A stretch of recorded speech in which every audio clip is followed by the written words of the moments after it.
there is this feeling of fear of waiting at the edge of the precipice is what I feel, whether that's a downturn in the economy, whether that's more cultural instability, things that make it harder to just chase our passions. Everyone seems to be waiting and not sure how to like be proactive versus just waiting to see what happens. I think there's a feeling of somewhat of like helplessness out there, even in our communities. And so maintaining the status quo, but not sure how to like move forward.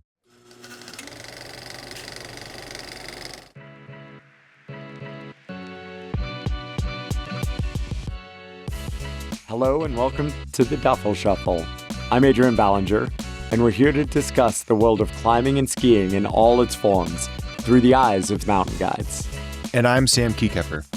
In each episode, we'll unpack exhilarating stories, share invaluable insights, and get up close and personal with some of the most experienced and passionate guides and athletes in the industry.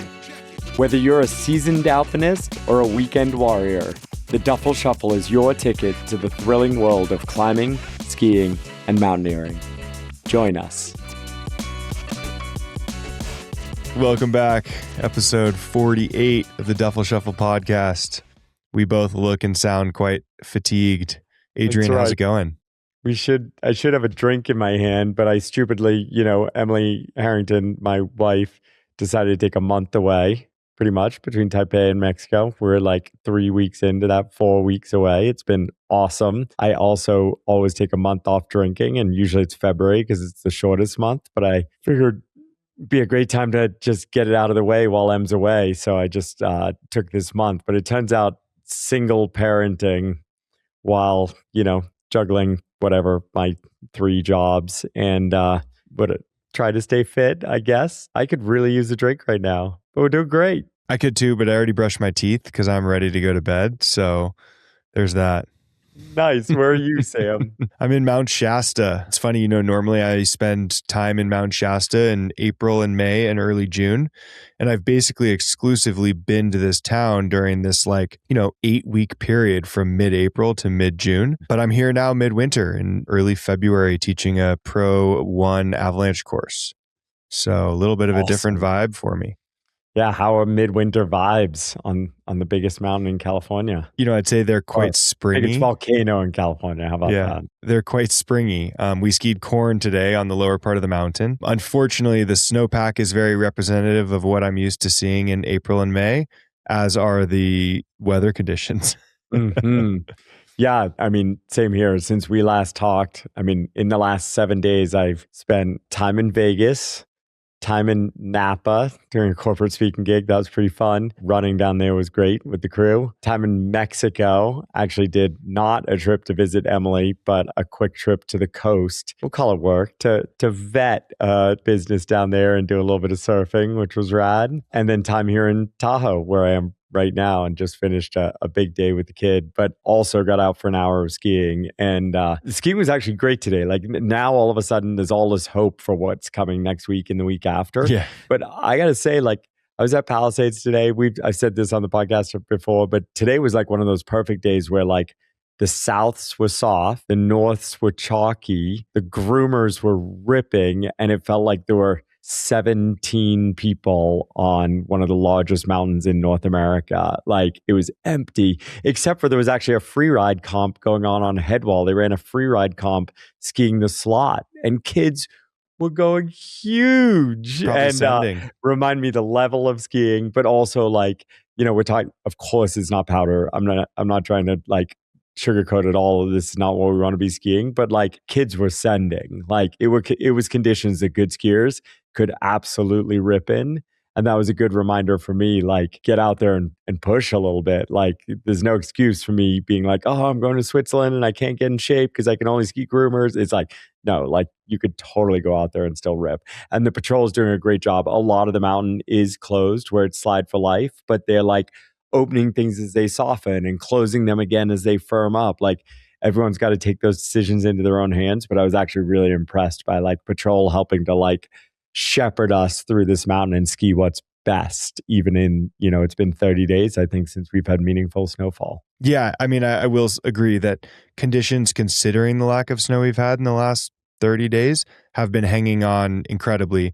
Not only like surface conditions, but also just like the snowpack. Things are dwindling and getting thinner. And I think, the resorts that I've been at down in Tahoe area, up here at Mount Shasta, the Nordic skiing has all been hanging on really well. So it is a good reminder to get out, and skiing is still fun, even if it's not fresh snow. Skiing is fun. And meanwhile, since I'm getting ready to leave for Europe, that of course everyone in the American West can now get psyched, because that means it's going to start snowing out here again. And it actually looks like it will be that way. It looks like next week we get colder again with some small storms. And then it looks quite likely that across the entire West, we'll finally get good storms again, kind of like 10 days from now. And people have suddenly been waiting and being patient. So I'm excited. It's funny, I just saw a report. We are still above average precipitation for Tahoe, which is amazing in terms of like lakes being full, and upper, high Sierra probably holding lots of snow that'll be good for our spring water. But of course, like, it's been warm, and it's just so funny talking to all my friends on the East that have just had the coldest, wettest, most brutal winter so far. US is flip-flopped this year. It is what it is, but it's coming around. It is what it is. Well, what do you have for news? Shoot, funny news week. I think I heard lots of stories this week, the last couple of weeks, but nothing really like blew me away, honestly. Ever since Alex's climb, like, that was news that went all the way. I just saw him on Jimmy Kimmel, and Kevin Hart did a bit on him. We probably talked about this already, but it sets a pretty high bar for news. And so as I was thinking this week about like what I wanted to talk about, there's important things happening as always in the industry. I could just talk about the weather, but because my brain is in Everest mode and kind of like spring Himalayan season, I think the story that kind of filtered to the top, you brought it to my attention originally, but then there's been a bunch of scuttlebutt around it, is there have finally been charges pressed against multiple individuals in Nepal for essentially gaming the helicopter rescue system. So fraud surrounding fake rescues to take payments from international insurance companies. And this has been interesting because, like, we obviously love that, one of the things we talked about last week was that helis on the south side do add a certain degree of safety as compared, to the north side. We tend to be more conservative on the north side because we know we don't have a helicopter that can just take someone to a hospital in an hour. But the south side, the helicopters have become not only a positive, but also a huge negative. Many climbers and trekkers now just hate the dozens and dozens of helicopters flying every day. There's accidents every single season with crashes in helicopters as more and more the race to the bottom is happening in heli flying, just like as in mountain guiding in Nepal, where there's very little regulation. And unfortunately, one of the things we saw throughout the industry was people starting to claim injuries in order to get rescues when they actually just didn't want to go back down through the icefall or just didn't want to walk out. So I saw that even in my own years as I was ending my tenure on the south side, we were seeing lots of fake rescues where the client themselves was actually claiming a rescue that wasn't necessary. And I consider that fraud. And it was supported generally by companies with questionable ethics. But that actually, it sounds like, went even further to where heli companies and guide companies were getting together to claim fake rescues where there was not even a person, there was no rescue, there was no flight, and collecting money. And you might have more details, but at this point, multiple people have been charged. I don't think they've been convicted yet, but for millions of dollars stolen through this scheme to game the heli rescue system, which is so sad because we risk losing this thing, kind of the one advantage to the south side, the one additional safety that balances out all these more dangerous parts of the mountain. Yeah, it sounds like I read nearly $20 million in fraudulent insurance claims, over 1,000+ claims, which I thought was pretty wild. It's not like, just a handful here and there, but, arguably hundreds, nearly hundreds a season by these three individuals and companies that have been convicted. I am curious, it sounds like, and you kind of alluded to this, that some of this fraudulent activity has been going on for many seasons now, and whether or not it's been, fully eliminated or not is still unclear. But do you think that, this upcoming season will see an impact on access to helicopters in the Himalaya? The big thing that we've seen over years, and it's directly attributable to this, is companies like Global Rescue no longer just take your word for the fact that you have an emergency. Alpenglow still has this incredible relationship between Logan Talbot, our chief guide, Monica Pires, our doctor, and Global Rescue. So if an Alpenglow Expeditions client or guide calls looking for a rescue, they qualify it with us, and then we deal with very little hassle. But we're now hearing so many stories of basically a pause when someone tries to call a rescue, 6, 12, even 24 hours while the claim is validated before the heli flies. And I totally understand why Global Rescue is doing that. Otherwise, they will go out of business due to fraudulent claims. But 6 or 12 hours or even 24, in a mountain rescue, absolutely can make the difference between life and death, or between losing a limb, keeping a limb, losing fingers, keeping fingers.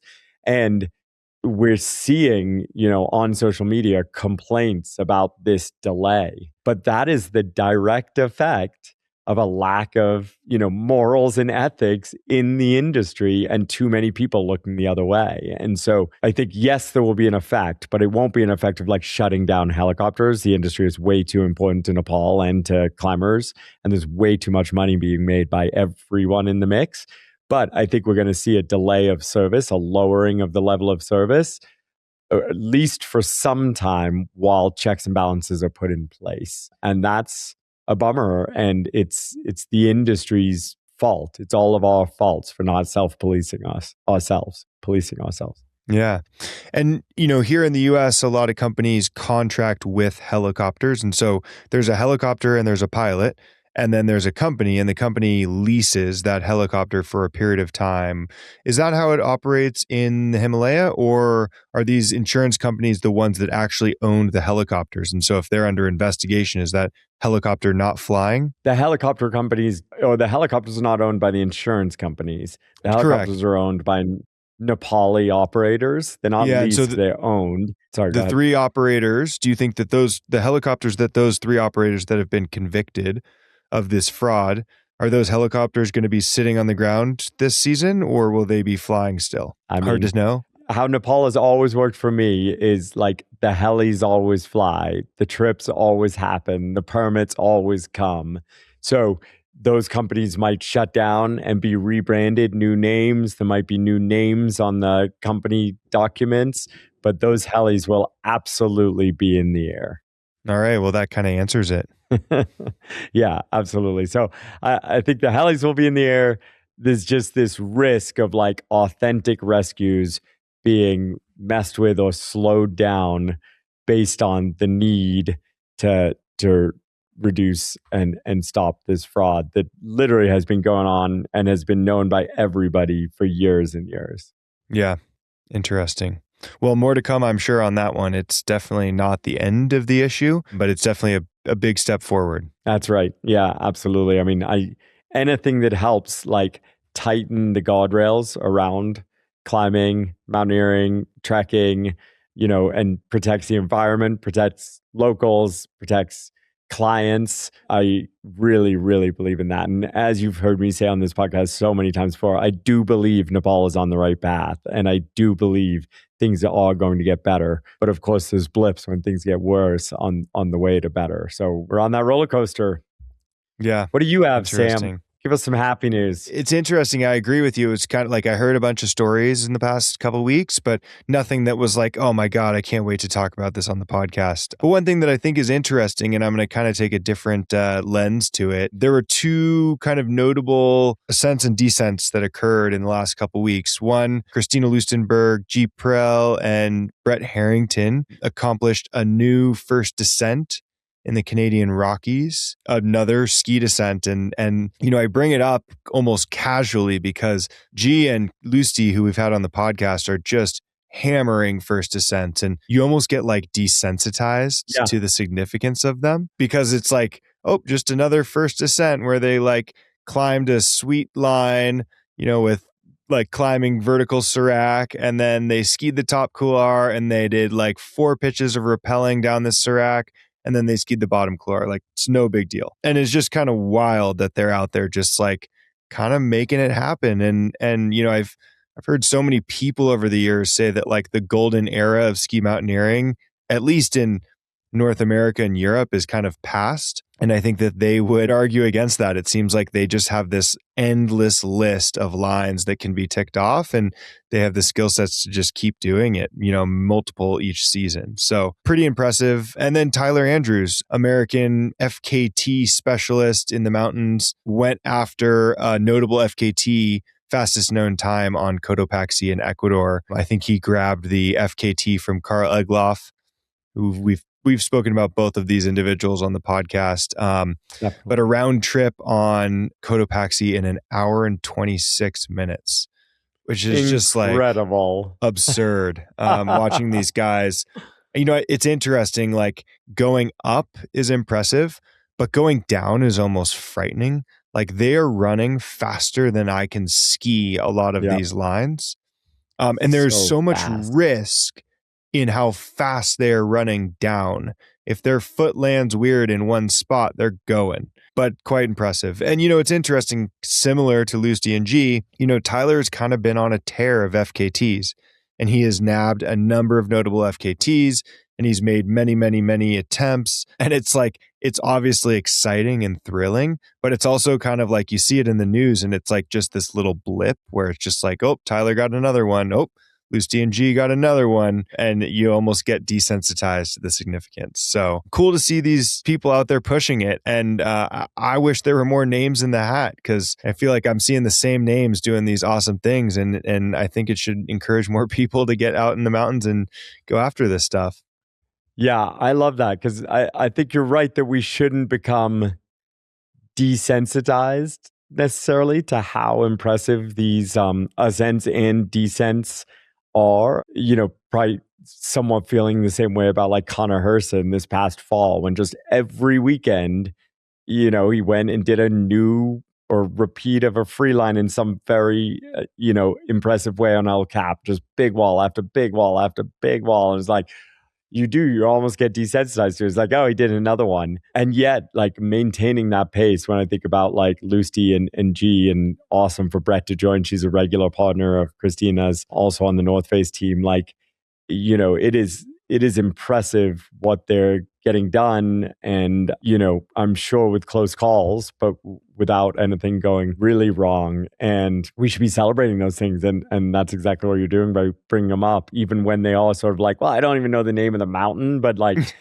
damn, it's clearly impressive. And if the Canadians are impressed, I'm impressed too. It's just like when, you know, Chamonix gets impressed about a ski descent or a alpine climb, you're like, oh, it's legit. It's like, I've never heard of it, but it's impressive. So I love that these folks are crushing, and that you're bringing them to our attention. And another one that just like kind of in the same frame, you know, I know Tommy Caldwell just did a strike mission down to Patagonia, and I haven't heard the results yet. Did he send?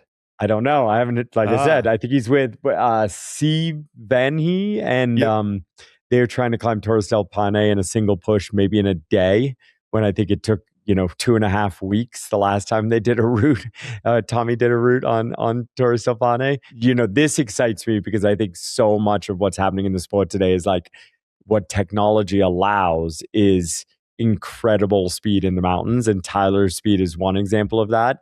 And a strike mission to Patagonia, instead of spending 2 months in El Chalten just festering away or bouldering or trying to make it fun, like, you know, when you should be skiing. Instead, it's like staying home, skiing, training, seeing a weather window with all the new tech and AI weather models we have, being able to go in 100% fit with no downtime while raising kids, and strike mission a route in a day or 2 days, or even if it takes a week. That really excites me. It might be selfish, because it's like, it excites me because it gives me hope that I'm going to get to keep doing big things. Because if you could do them fast enough, you could still fit them into school schedules. But it's another one.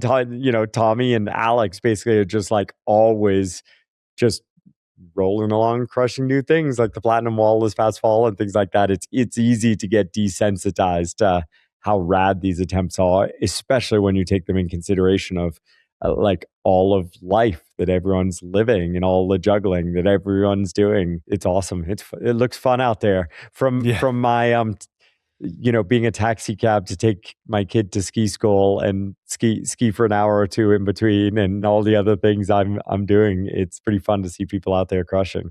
Yep. Well, that stuff's not too bad either. It's special in a different way. Absolutely. Well, coming up, we've got a little bit of a 2025 wrap up and a 2026 preview. As we'll talk about, it's a little bit delayed because we were wrapping up our 7 Summits series.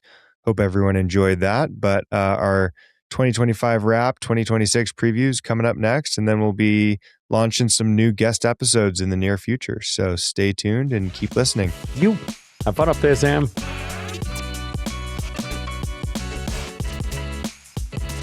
All right. Welcome back to the Duffel Shuffle podcast. This is episode 48. Adrian, we've kind of spent the last 2 months almost talking about the 7 Summits. We've done our series on the 7 Summits, and that brought us from 2025 into 2026. And we didn't really get a wrap on 2025, and we didn't really get a preview 2026. So we're a little bit late. This episode is going to be coming out in February, but why not? Let's take a stab at it. It's never too late, right?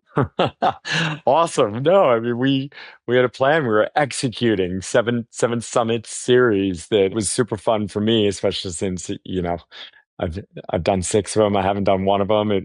As we get into 2026 goals, one of my goals is to finally finish my own 7 Summits list. So yeah, I think we're like appropriately, fashionably late with wrapping 2025 and getting into 2026. I think I did the same thing on my Instagram. I posted like my 2025 appreciation post like less than a week ago. Yeah, I mean, my family's still working on our Christmas card from 2025. So, I mean, it's par for the course. Yeah, exactly right. I mean, maybe that's a good place to start as I'm looking back to 2025. Like for me personally, it felt like a really kind of monumental big year with summiting Everest for my 10th time and Alpenglow, moving into its next chapter of kind of like its life, 21 years in, being acquired by Milky Way Park and all of the team, staying on and really looking forward to this next stage of growth and opportunity. So all of that led to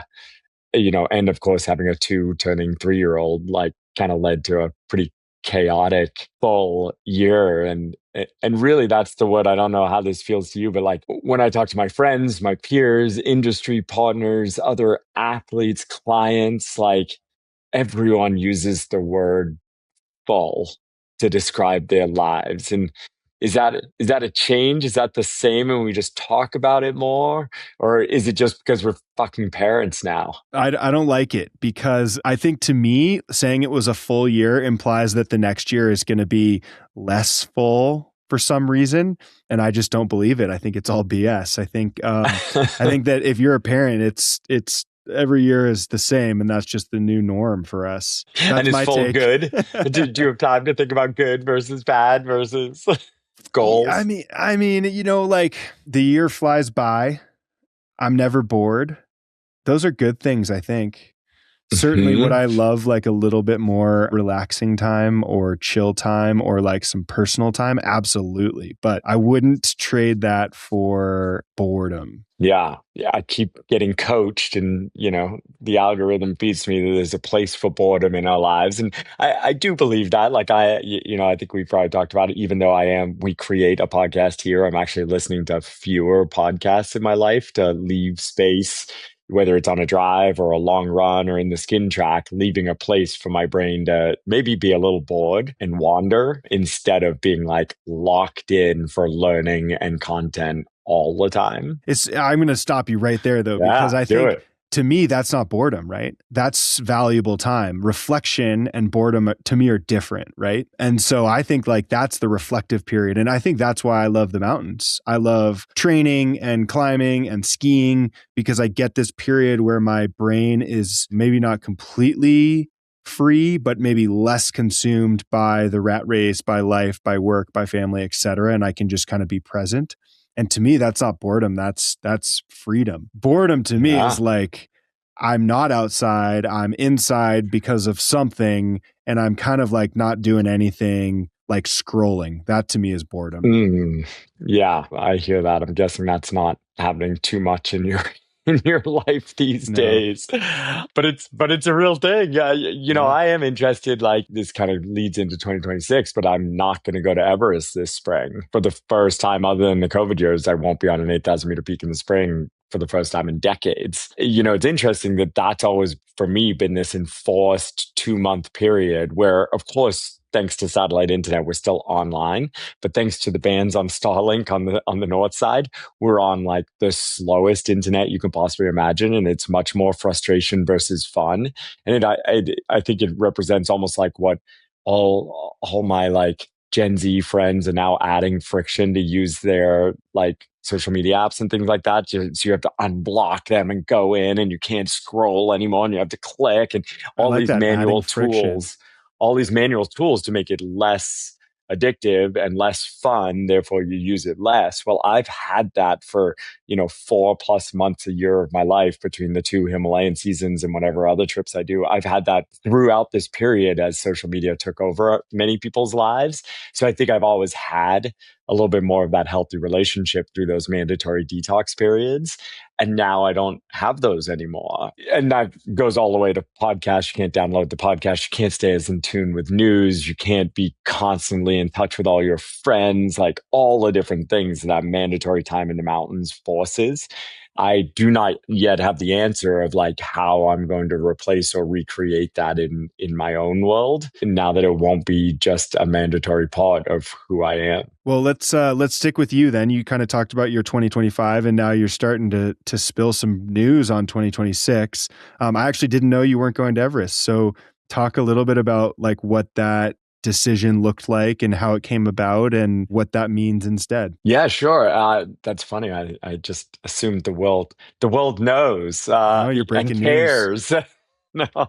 Yeah, so I've spent 14 years on Mount Everest. Been fortunate enough to have 10 summits of the mountain. This was my 10th this past spring. It really ties back to Alpenglow Expeditions in many ways. Like it's never been my goal for Alpenglow Expeditions to be Adrian Ballinger Expeditions. That's why it wasn't called Ballinger Expeditions. You can find plenty of examples of that out in the marketplace. Like Alpenglow is always much more than me. And obviously, as you know, it's really lived that. I think last year we ran 58 international expeditions and I was on 2 of them. And really the only one left that seemed like it was still important for me to be there was Everest. But for the last few years, it hasn't been because the team needs me. The Sherpa team is so strong. The guide team is so strong. The medical team is so strong. The logistics team is so strong. I really haven't been needed there for years in that way.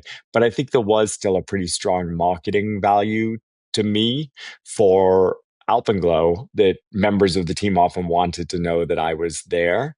So over the last couple of years, we've really focused on helping the reputation shift from me to Topo. And, my co-lead guide, Esteban Topo Mena from Ecuador, that I've done so much of my climbing and guiding with over the past decade.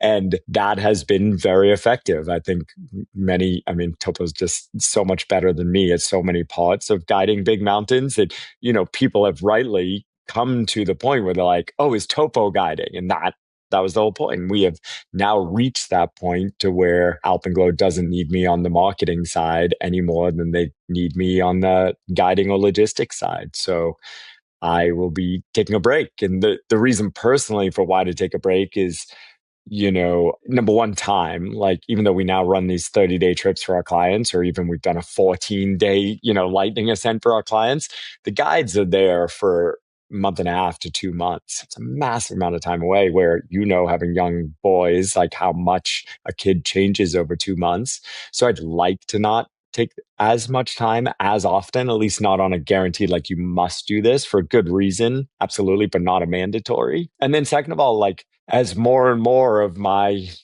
guide cohort that I came up with, who are now in their, late 40s and 50s and even 60s, as more of them pass in the mountains, die in the mountains. I think we've talked a lot on this podcast of how much just time, kind of the Russian roulette side of big mountain guiding, plays out I really believe like as well as good decision making and being conservative and choosing the right mountains and all these things that are necessary to stay alive, I also think less time and luck play a massive role. And I keep seeing that in people in 30-year careers in the mountains. I think we see it in the ski industry too. Kind of like how many older, super experienced skiers get taken by avalanches.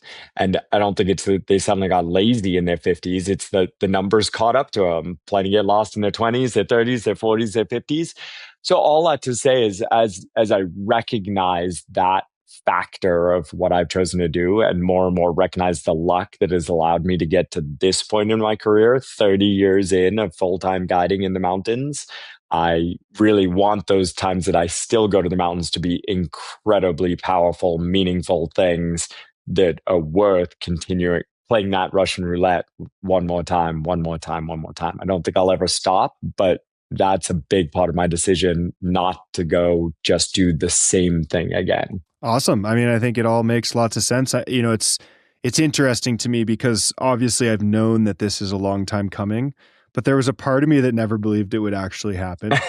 Right. And maybe that's just because I hear your wife's sentiment at times. And, I think she's wanted this for a long time. And, part of me wondered if it would ever happen. And so it's cool. And congratulations. That's a big step for you. And so what is this spring going to look like? Yeah. And I mean, I'll definitely agree with you that I think the more easy path is to keep going. We've been talking a lot about this as, I can only speak for myself, but as people ask me why, Alex keeps free soloing or, Jim Morrison keeps skiing big mountains or, things like this. And I can't speak to any athlete other than myself. But for myself, the much easier choice would have been just to keep going.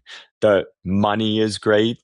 The ego boost is wild. Like it's unbelievable, but Everest today is as poignant and meaningful in the world as it's ever been. There is an insatiable appetite for the heroes of Mount Everest and the high mountains. And it's really easy to keep riding that wave. So I think that I could totally imagine why a lot of my friends and family thought I'd never stop, because it does feel really good to go. But this is my decision, thanks to, a lot of brutally honest conversations with Emily, with, guides who I spend a lot of time with in the mountains, with my partners in the business, things like that. So yeah, I'm excited for it. And it definitely feels right and wrong all at the same time. And I guess that leads into the question of what am I doing instead this spring? That's kind of the wrong part, is like all of a sudden this anchor that I've built my entire life around, 6 months of training before going to Mount Everest, plus months of media. Then you go to Mount Everest for 2 months. And then you recover for 2 months and eat all the food and drink all the booze and celebrate all the wins and do all the media of what a hero you are. And then it's pretty much time to like reset and do it again. And it's just been this anchor that I could structure my entire life around. Now that that's gone, I actually have no idea what I'm doing this spring. Me and Em, for the first time in our, 15-year relationship or however long we've been dating now, have no idea what we're doing after April 1st. Like we're booked and stacked up till April 1st with corporate speaking and travel and sponsor things and stuff like that. And then I think because the world assumes I'm going to Everest mid-April, that zero requests. There's just nothing, zero requests. And so, of course, I'm spending quite a bit of time. I'm a pretty goal-oriented person and really need goals, like longer-term things. I can't just go like sport climb or ride, really fun knee-high waves on a longboard and for the long-term feel personally satisfied. Those things are really fun in the short term. I just had this like insane week in Mexico with like the most perfect, easy sport climbing that made me feel really good about myself. But like, I couldn't do that for months on end. And so I'm scheming. Stay tuned. Well, correct me if I'm wrong, but your company guides Mount Shasta, and I believe you've never actually climbed Mount Shasta. So maybe you should just add that to the list. That is such a good point. I need to guide Mount Shasta. If you're looking for a guide, I know a guy that could take you up. Sarah, our California programs manager, is going to hear this, be like, I'm booking him for 6 Shastas in a row. You might have some eye-opening moments. That's awesome. I want to guide Mount Shasta.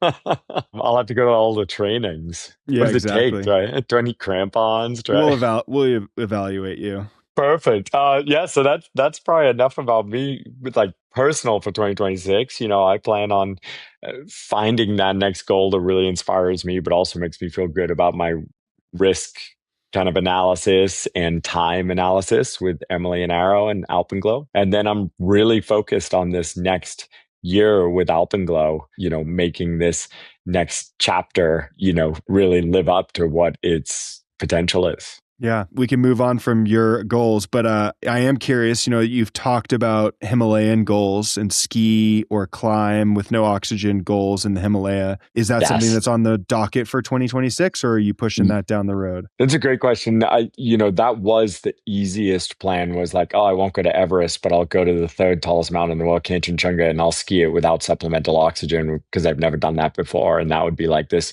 total next level of my personal athletic career. I think that the ball might have just rolled in that direction. I might have done it despite everything I just told you about risk and managing risk, except that Carla Perez, my planned partner for that and Black Diamond teammate, actually decided to take a pause on a big ascent like that after being part of the Everest Hornbein North Face team and summiting Everest by the North Face route this past fall with Jim Morrison. After that expedition, she made a decision to pause the spring. And so I think ultimately that was really good for me as well, because it is forcing this little bit of like reflection and pause and making sure that I'm on the right path for me. So no Himalayan plan this spring. I would need to be in full training mode right now for a no oxygen ascent, and ultimately chose to focus on rock climbing training instead this winter. So I did ask about 2026. Is it a fall plan? No, I would try to ski Kanch in the spring. Okay. So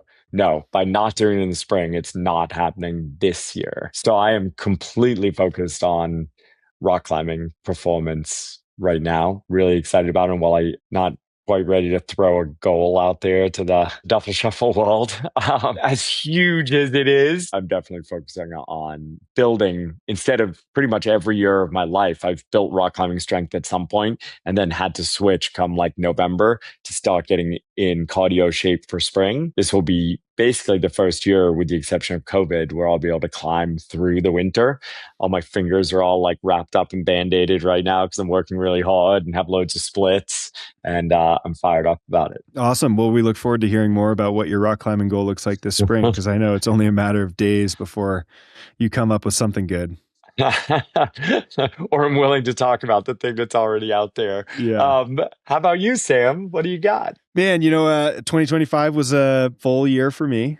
No, I'm joking. It was a big year. We had a second kid, so my year kind of got split into two a little bit. The first half of the year kind of started with ski season, and I spent a good amount of time in Japan, which was a really cool experience. Spending 3.5 weeks there, doing some kind of prep for Alpenglow trips, kind of scouting work, and then leading 2 trips over in Japan, 2 ski trips, was an awesome start to my year. And then that kind of continued, and the ski season went on as it does. And then we had a second baby in July. And so my year kind of took a bit of a halt, a bit of a pause, which was awesome. And I got to really focus on my family and spend time with my older son. I spent a lot of time with my older son and kind of restarted like my working life. Obviously, I was working through that, but not as much guiding through that process back in Japan. So I was able to get back to Japan pre-Christmas of 2025. So kind of kicked off the year in Japan and finished the year in Japan, which is a pretty cool way to do it. Pretty good bookends. Yeah, exactly. Not a bad place to be, especially right now. A little bit jealous of the folks over there. In the midst of like a 10-foot storm or something like that. I'm like, it looks good, but also it could be really difficult to be there right now. Totally. And, 2026, I think, my ski season is always quite busy. I'm pretty much booked for my year through May. Like I have plans, booked days, or like clients with goals that are a little bit conditions dependent that I'm kind of holding blocks of time for. So pretty much through May, I'm solid. And then beyond that, a little bit time will tell. I think I would love to get on another international trip with Alpenglow And, I continue to need to become a rock climber. So maybe I'll work on a little bit of Join that the bandwagon. Yeah. I don't know. My fingers are a little split just from dry air and lots of hand washing with sick kids and diaper changes and things like that. I mean, that's actually the reality of this is actually because like I've been climbing all fall with none of this issue. It's once I start going into ski gloves as well. So it's the transition back and forth from ski gloves, sweaty ski gloves, going uphill, things like that, then out to dry rock climbing, then back in gloves. And I end up with splits all winter long. Yeah. So I'm sure you're right there too. I haven't even been rock climbing. So yeah, I mean, I think the first almost half of my year is pretty solid, and we'll see what the second half brings. I got a couple things I would love to work on, and we'll see kind of what falls into place. I guess similar to you, it's nice to have like your year planned out only through a certain point. Where are you at? I know for sure this year in 2026 Duffel Shuffle, we're going to talk more about mountain guiding and all that means with some of the big players in guiding. Where are you in your IFMGA path?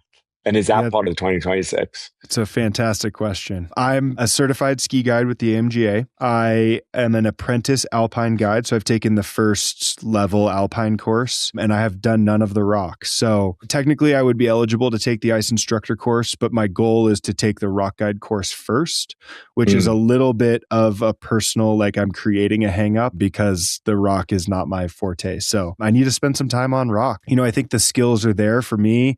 Like I've spent enough time working with ropes and know a lot of the systems. It's mostly just about like pure rock climbing strength, which is an interesting one because in theory, it just takes time to build and, establish that comfort and that strength and push that grade higher. It shouldn't be too difficult, but time is something that I don't have a whole ton of currently with 2 young kids and jobs and podcasts and all sorts of things. So and it would be time that's essentially like going to school, right? Like exactly, you're not going to have a direct return for it for years, just like school. Yep.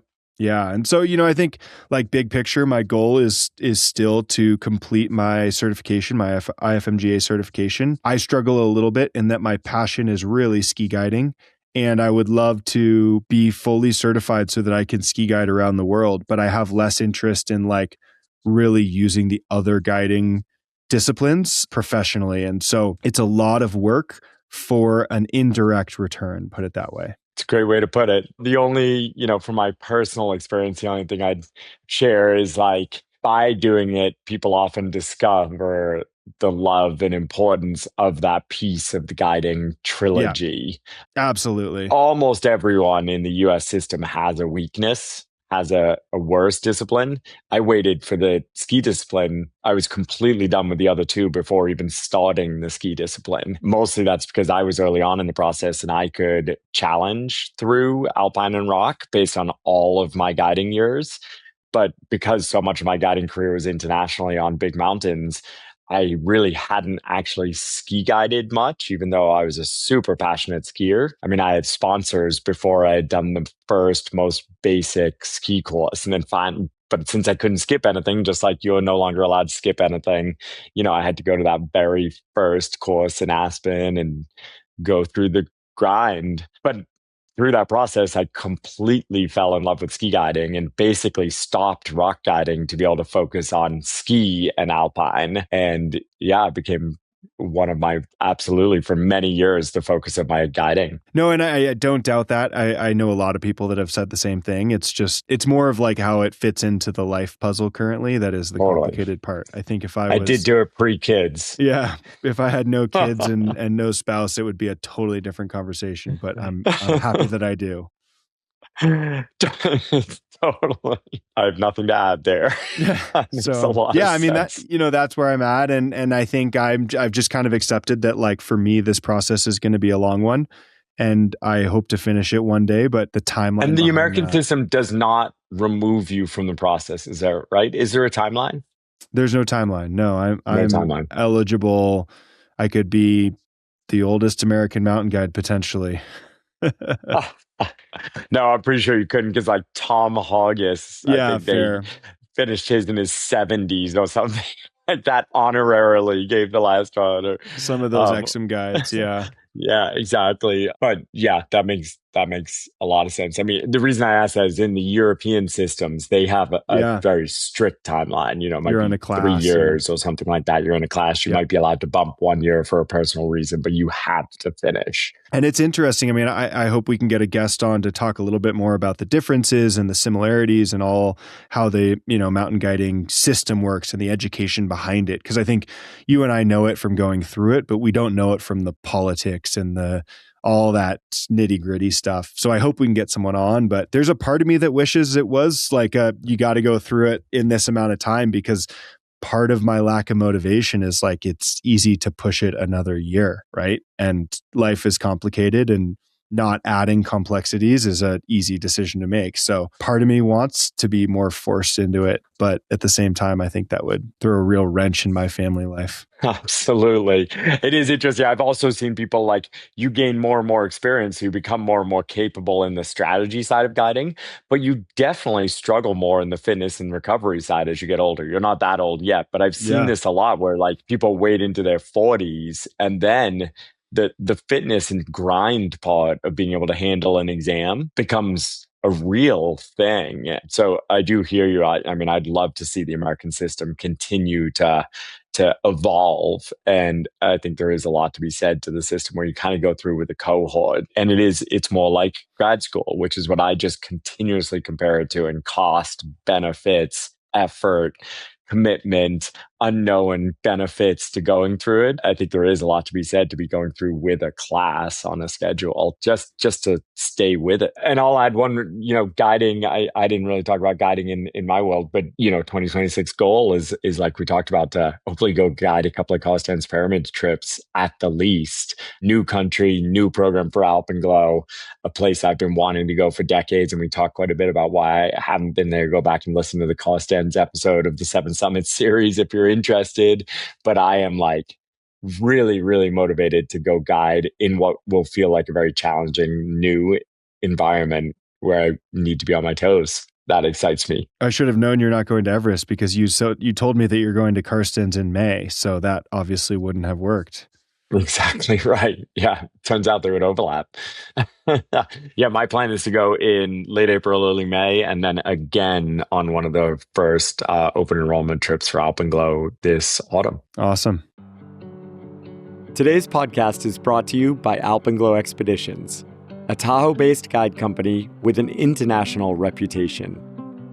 In its 20th year of operations, Alpenglow leads the highest quality expeditions in some of the world's greatest mountain ranges, from California's High Sierra to the rugged Himalaya. Alpenglow runs more than 40 international expeditions per year, as well as offering a full menu of guided ski and climbing courses throughout California. Join us and experience the Alpenglow difference. All right, where should we go from there? Well, I was going to say the other thing we wanted to talk about is some predictions. You've got some wild predictions, I've heard, for 2026. Everything from the economy to politics to... Yeah, we're not doing that. This is not like Pivot, my favorite podcast with Scott Galloway and Kara Swisher. We're not doing that. But, I did think as we're moving into 2026 and like this will be our, we're what are we, a year and a half into this podcast? We're almost so 2 years. We're episode 48. Yeah. So we'll be going into our third year of podcasting. And it's like, I remember we talked at the beginning, like, well, are we going to run out of topics or guests or things to talk about? And that kind of ties into me thinking they're not really predictions, but thinking about like, I think there's going to be a lot to talk about in 2026 that ties into what I would call like guiding, this industry broadly, which encompasses skiing, climbing, and alpinism, especially the big mountains. So, all right, I'm going to kick it off. I'm predicting there will be 1 or 2 8,000 meter ski film in 2026. I love that. Yeah, it actually is fast turnarounds, but we know in 2025, we covered extensively these 2 wild accomplishments on Everest, Jim Morrison's ski of the Hornbein Couloir on the north side of Everest, and then Andrzej's no oxygen ski of the south side of Everest. So really different focuses, one really focusing on no oxygen, but a less inspiring ski line, and then one focusing on a very inspiring ski line, but with oxygen. Both had big film crews with them. And I've heard both are endeavoring to get things out in 2026. Now, knowing the film world, and it took, let's see, from Emily Harrington's Golden Gate climb in 2020, it took until 2025 to get a world-class, feature length documentary into theaters. I could see this slipping to 27, but I am quite hopeful that you're right. We'll see at least one, maybe two iconic ski descents from Mount Everest in film. Yeah, I mean, they're both films that I am eager to see if and when they come to fruition. I think, I'd be curious if they're thinking about pushing simply because of the other potential film out there. Or are they racing because of the other potential film? Or is there even like a formal conversation? Because I do wonder, right. And it was a little bit of like the Free Solo and Dawnwall issue of like Dawnwall and Free Solo, two fantastic climbing films, came out about the same time. I don't exactly remember the timing, but I do wonder, like, did it impact especially the Dawnwall because of Free Solo's timing and success? Yeah, I have no idea. Obviously, they ended up both being popular, well-seen films. Of course, one more than the other. And the two protagonists are like best friends, two of best friends, climbing partners, living life together and raising families. So like, it seems like it worked out, and I'm sure it could for Andrzej and Jim as well. I have no idea what those conversations might be. They have taken very different paths to date, right? Where Red Bull released 30 minutes of footage almost right away. So like a little cut together piece, but clearly not the feature film, and really put a lot of the I imagine best footage out there right away. Jim's team seemed to really only put out a minute or two of footage from the climb, but did an epic PR marathon of the morning TV shows and the Anderson Coopers, the deep in-depth pieces. They've chosen really different paths to kind of initially tell a story. I'm just fascinated and so excited to see the actual feature-length documentaries, which will include so much. You can't have a feature-length doc of one expedition, right? And so these are going to be much deeper stories about fascinating people. I know, obviously, Jim's story quite well. I don't know a lot of Andrzej's story, and so both of them I'd love to see on the big screen. Yep. And all that to me means I think we're just going to continue to see more and more skiing happening in the Himalaya. I think Pakistan and Nepal and Tibet. And so if I'm thinking my 2026 prediction is a lot more skiers over there, from the raddest, wildest things that anyone's ever dreamed of, all the way to easiest demonstration ever. Alpenglow has 4 skiers this spring skiing a sub-peak of Mount Everest called Lakbari, 7,000 meter peak, the best views on the planet, a perfect ski descent from a 23,000 foot peak. Like, that's just one example of the growing industry around skiing in the big mountains. Like, we used to, for many years, we've been taking one skier at a time, kind of one-on-one privates. But this is like a group, and that desire just continues to grow. And I think it is all tied together.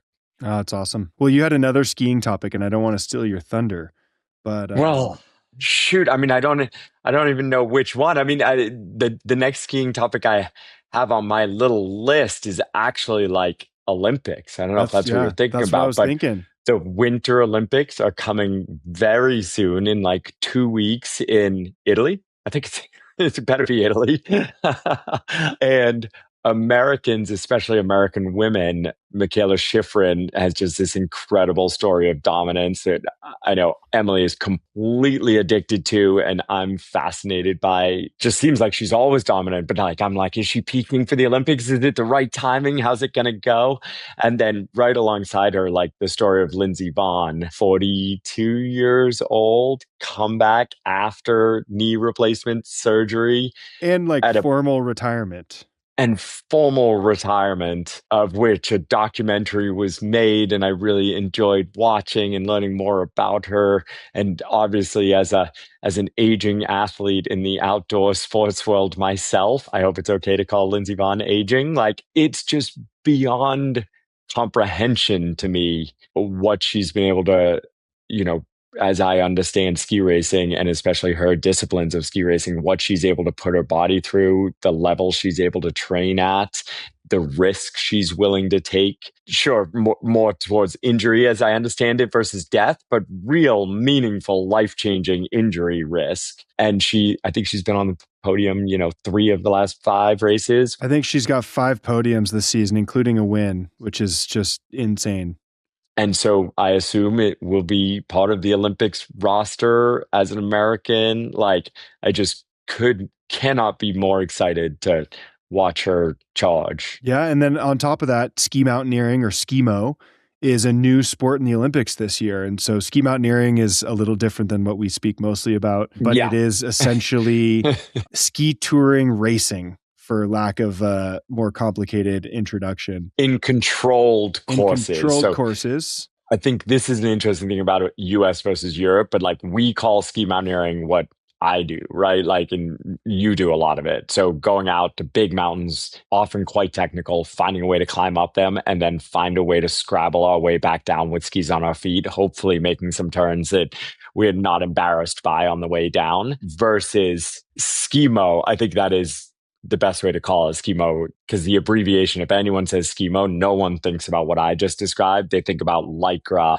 super light packs, ultra fast changeovers from uphill to downhill, and tiny little skinny skis. So speed racing in the mountains. It's cool that, skimo has been a sport in Europe, a very, important sport in Europe for a long time, and it really hasn't hit the scene in the US. And I think in the last decade, we've started to see more resorts allowing uphill access and more kind of skimo events and some skimo races. And especially if you're in Colorado, where no one wants to go into the backcountry because it's too sketchy, there's a lot of skimo, and it's cool. And there's some Americans that are going to the Olympics for skimo. It's just exciting to see our sport kind of start to infiltrate. And while it is different than what we do, they're using skins, they're using a walk mode boot, they're on skis, they're skiing downhill. And so it is the closest to what we do in the Olympics, similar to climbing. I would argue that the difference from what you and Emily do in climbing and what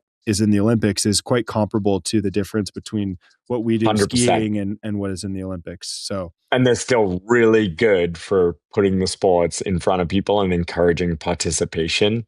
Yeah, absolutely. Obviously that's what I'm all about, my little drum that I love to beat, like, get more people doing these things. And I think you make a great point. And I hadn't thought of, I love you bring up skimo in the Olympics, because I've been watching it happen and the excitement around it. And you tying that to like uphill access at ski resorts. I've been involved in a couple of conversations over the past few weeks about possible increasing uphill access in resorts in the Tahoe area, where we're really limited. As far as I know, it's Sugar Bowl, Diamond Peak, with very limited rules, and then Diamond Peak.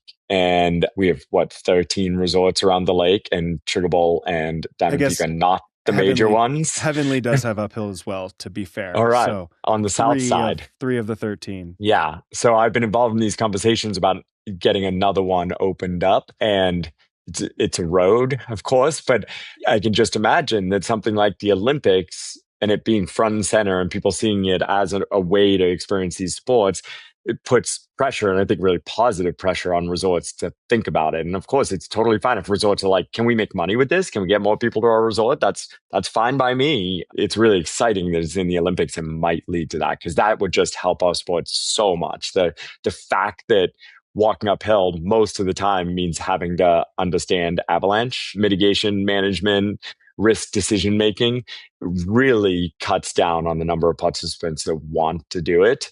And you're absolutely right. I used to live in Aspen, and the fact that they allowed uphill on their resorts before opening each morning, literally hundreds of people are doing it every morning. Now, like you said, their risk is way higher. There's a reason everyone's inside, even the mountain guides and the world-class athletes, but the professional athletes or whatever. But I think it would be huge in Tahoe. if and when there's more access. Not to go down this rabbit hole, but to take it a step further, like we're Love in this rabbit holes. multi-week high pressure with warming and cooling and kind of crappy backcountry skiing conditions.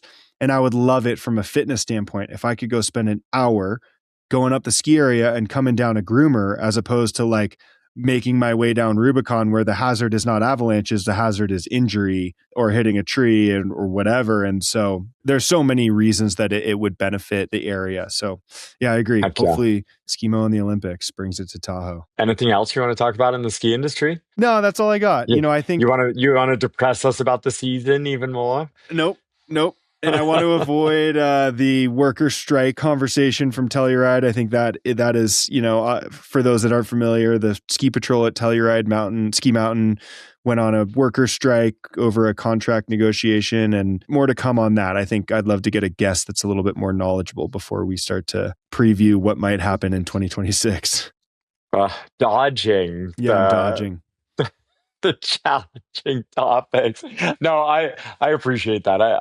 I will just say, like, we stay in our lane for the most part, whatever that means to people. But like, I think we both do recognize that, like, while we're often talking about like the passion of the sport and also the tragedy of the sport and things like that, but the reality is there's a lot going on in our world and there's a lot going on in our country, and people who do these sports for passion and for profession, there's no way that we're not also being affected by the massive movers of the world and country, whether it's raising inequality, whether it's the effects of AI, or whether it's like finally the effects of tariffs starting to become really, really visible. And those things are all like in almost daily conversations I'm having with pro athletes, brands, mountain guides, and our clients, like every single day. And even from this place of incredible privilege of getting a lot of our joy and also challenge and also financial sustenance out of this like ridiculously fun thing, which is climbing and skiing, all of those effects are very real as well and come directly across to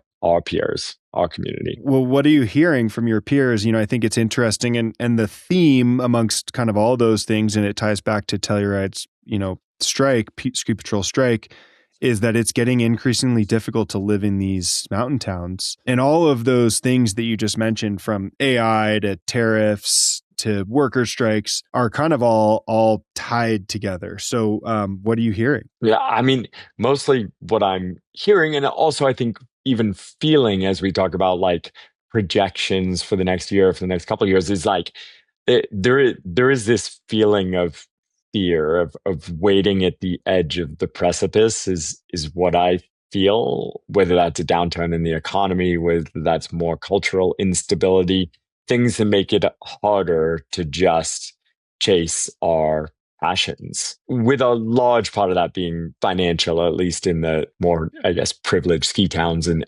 things like that, where I spend a lot of time. So I think everyone seems to be waiting and not sure how to like be proactive versus just waiting to see what happens. I think there's a feeling of somewhat of like helplessness out there, even in our communities. And so maintaining the status quo, but not sure how to like move forward. Regarding tariffs, obviously you have relationships with brands that are quite strong. Do you see the impacts of tariffs starting to hit harder?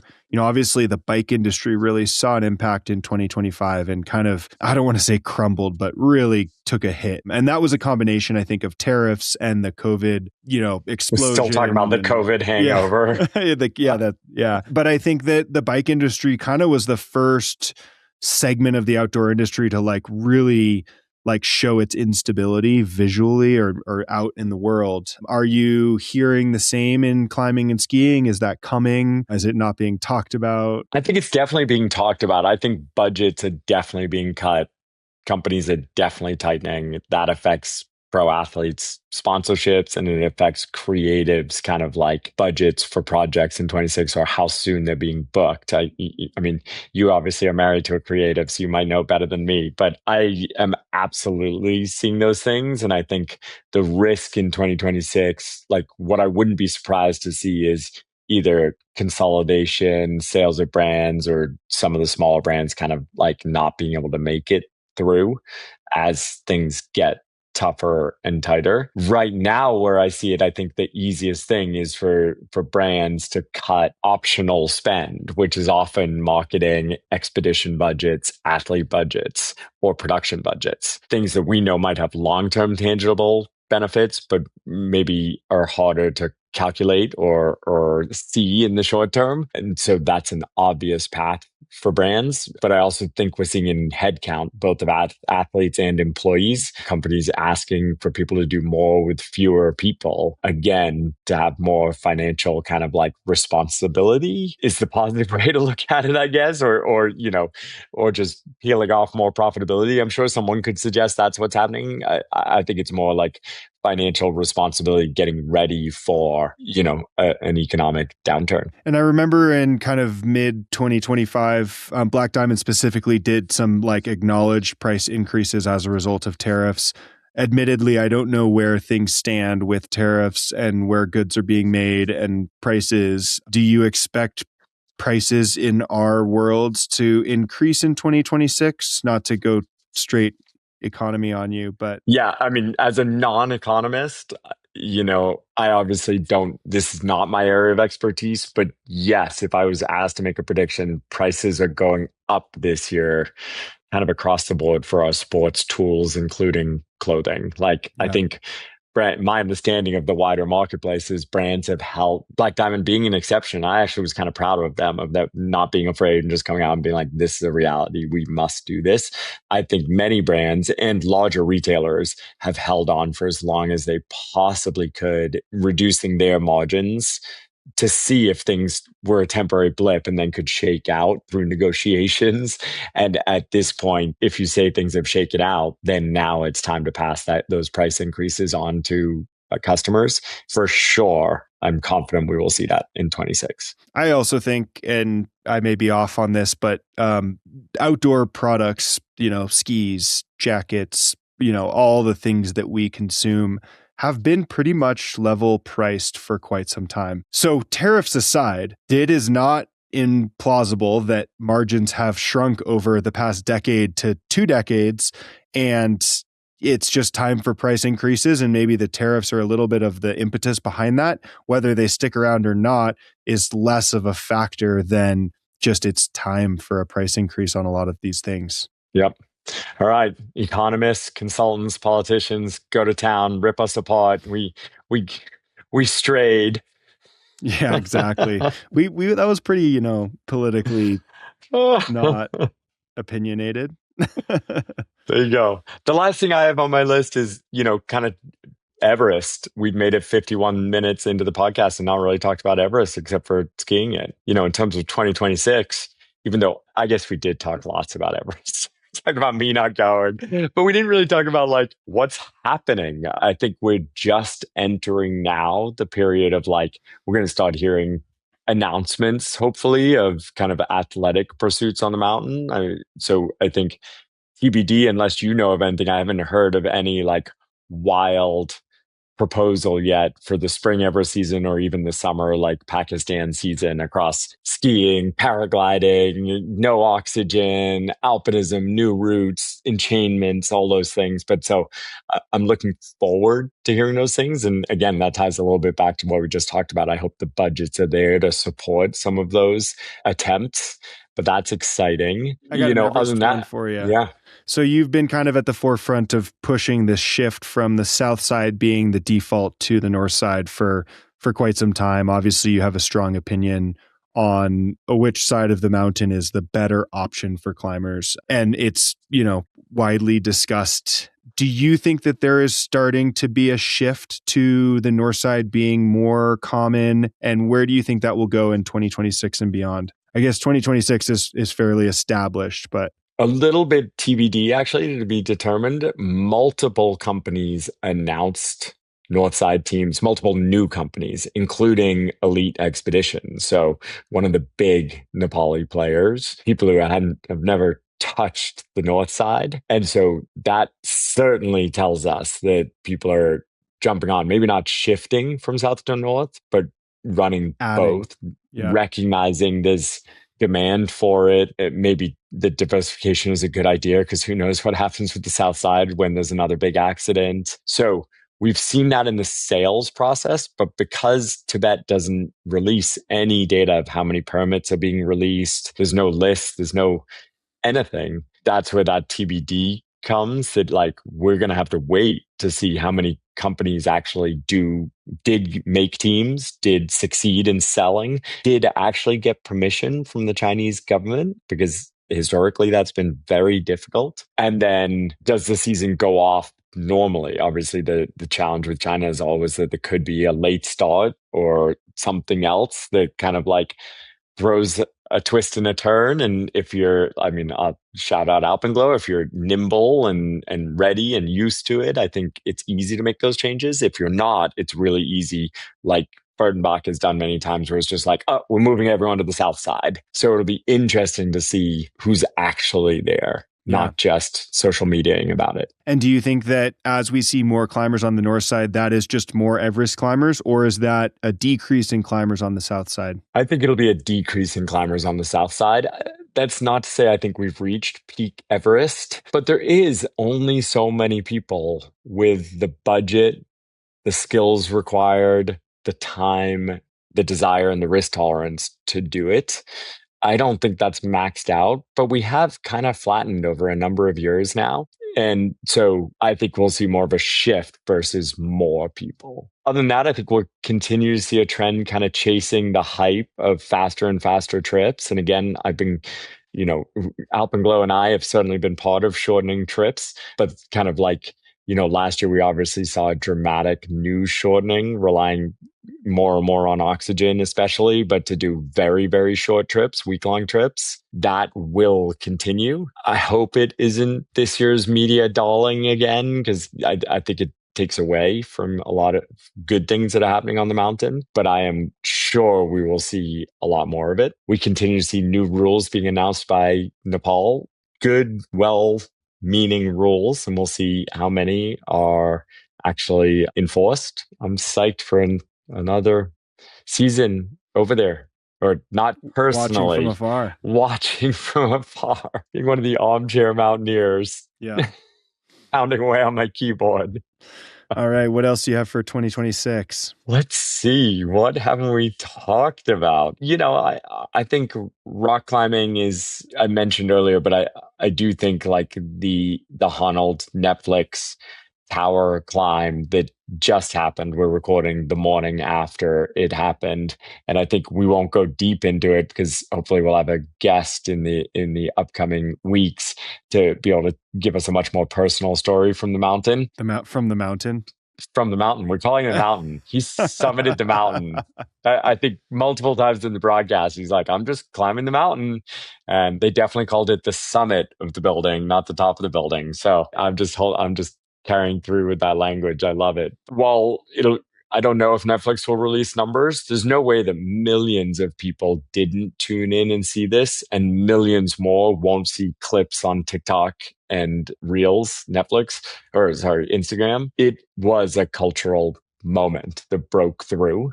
To me, that's exciting because plenty of the thing was not only climbing a building, it was also like Alex's past and his main passion of climbing real rock. So I think it brings more people into the sport, more people into the gyms. It'll be interesting to see if it brings more people climbing buildings illegally. Like obviously there's been a history of climbing buildings illegally for decades, from our good friends like Cedar Wright and Timmy O'Neill, just like going out, and if they have to go to a city for work, of course they're climbing something while they're there illegally, to like the really famous building climbers like Alain Robert, who's been getting so much press through this. And if people don't follow Alain Robert on Instagram, you should find him today and follow like the historical clips he's putting out there, like in Lycra climbing buildings in the 90s. Like it is so inspiring. But where I was going with that is like, are we going to see a lot more illegal building climbing now? There's kind of a big bump a few years ago because of Instagram, of people starting to do illegal things on skyscrapers, like try to get to the tops and take videos and stuff like that. But I kind of felt like that was maybe calming down again. Is this going to bump that? I have no idea. Is he going to bump soloing? That's always people's fears. I think soloing will always be desirable to a small portion of climbers, and climbers very quickly figure out, are they soloists or are they not? I don't think this is going to dramatically change that, but I really, really do hope it just brings more people into the sport. Yeah, well, I look forward to hearing more from our special guest in a couple weeks. That's all you have to say. Admittedly, Nice. I didn't watch much of it. It was during dinner time, and we're doing no TV during dinner time, but I felt it was somewhat repetitive. We watched every minute. You had to. I wanted to. You felt it was a bit repetitive. Yeah, I think partially the actual building that was chosen is the same section, I believe, Sure. 8 times. And so that alone was a little bit of like this kind of like, okay, they could have just like climbed this first bit and then like replayed it 8 times and nobody would know. Totally. And so there was a little bit of that for me. Don't you feel the same way ski racing? They just go around the same damn gates over and over and over again. The same. But I think too, it was a little stunty in my opinion. Of course. And I think that it was designed to be that way, right? But I think to me that took away from some of the thrill and some of the uncertainty. And I had a pretty high degree of confidence that Alex would be successful. It did not look like he was challenged really at any moment that I saw, nor have I seen many clips where he was like challenged or, I think in free solo, there were a couple foot slips and that really grabs your attention. And in this stunt, it just didn't feel that way. And so I think for me, who's seen a lot of rock climbing footage, it didn't have the same kind of grab and appeal. But I would encourage everyone to check it out because I do think it was fascinating. Absolutely. And again, even though you say you're not a rock climber or you don't focus on it, you spend a lot of time around rock climbing. You've done a lot of it. You have a lot of very passionate rock climbing friends.